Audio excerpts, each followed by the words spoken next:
Good morning, my brothers and sisters. Welcome to episode 128 of Be With Me. We're in the last sentence of the beatitudes. Here it is.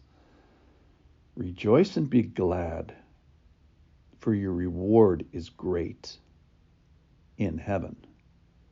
For so they persecuted the prophets who were before you. This is from Matthew chapter 5, verse 12.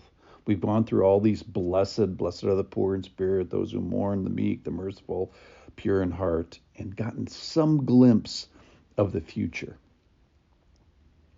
And we've been asking the question, what is your friend when you are a friend of Jesus?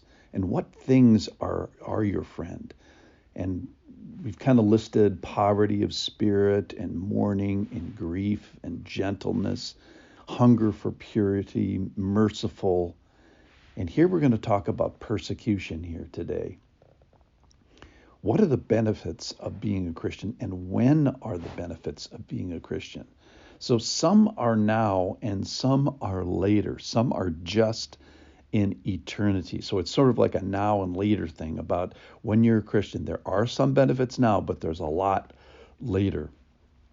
So the danger in this is that we do works of Christianity to earn our salvation. It's a very bad mental process that we're supposed to be fighting against, and that is, we don't want our actions to be transactional with God. In other words, putting God in my debt. It makes me too big and God too little, and say, well, I'm going to seek persecution so that I earn some sort of reward. So the motivation in that case would be to get something for myself, and it's something we definitely want to avoid. What we do want to do is we do want to be merciful, but why? Because he asks us to, and it is in response to gratefulness. It's almost like giving tribute. It's giving worship. It's giving a response of having seen God. It is that I'm in God's debt, and so I worship rather than trying to wrestle God into some debt that he owes me something. So it's our worship rather than works. All right, so let's talk about the verse. This is Matthew 5, verse 12. Rejoice and be glad, for your reward is great in heaven. For they persecuted the prophets who were before you. So let's talk about this, as we are supposed to be happy about this. Our reward is going to be great. Now, it reminds me of a book by Randy Alcorn, wrote a book on heaven, and it's a fine book, and it's going to be really great. And Jesus describes the immediate place that he's going with the thief on the cross as paradise, and Revelation describes it as a place of no tears and no mourning and no more death. So the reward is definitely going to be great. The tricky part is, when is that going to be? And the answer is not now. It's going to be in a different location. So where is going to be somewhere else and at a different time. So our striving of purity in heart and of partial kingdoms and of stuff that requires comfort and promises of inheritance but not yet enacted, and in the meantime persecutions and reviling and being hassled and persecuted because of our family resemblances and what we represent. That's what we have today as we wake up to look forward to. This is of great encouragement to me today, is to ask who.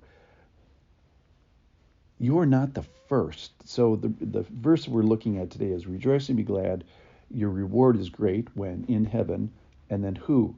For they persecuted the prophets who were before you. So in other words, you are not the first person to go through this. And also, you are not alone. That is, we are surrounded by a great cloud of witnesses who have gone before us, as it says in Hebrews 12, chapter 1. And we can be encouraged by people who have gone before us. The analogy that I thought about this, or the picture I thought about this, is the high school that a couple of my kids went to. When you were a freshman and you got off the bus, you walked into this gauntlet of upperclassmen, juniors and seniors, I think. And they had like this welcome gauntlet where they said essentially, we were here, we got off this bus too when we were freshmen a couple of years ago, and welcome. We were where you are right now. And then the whole thing about encouragement. Hey, you can do this. Be encouraged. All good things are hard. Getting an education is hard, but it's worth it. And the senior classmen gave perspective and encouragement and vision as the freshman kids went through this like relational encouragement gauntlet on the first day of getting off the bus, as they were terrified. And I'm sure that they said, hey, humans did this before me. Students who were 15 years old or whatever, they did this before me, and I can do it. I can do it too. So be encouraged. You can do this. You can walk this walk. You can take the reviling of being a Christian. You can take the false accusations, and you can take the persecutions. So that's what I think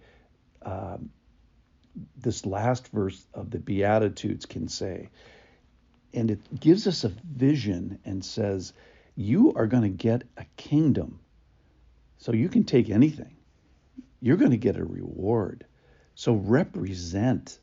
Go ahead and represent Christianity. You're part of the family now. And you're getting intimacy with God amongst all this. You get to see God. You get to enjoy his mercy and declare his mercy to others. And in the future, and a little bit in the presence, we get an inheritance and we get his comfort. So our verse today, rejoice and be glad, for your reward is great in heaven. For so they persecuted the prophets who were before you. Let's be encouraged today. Thanks for listening.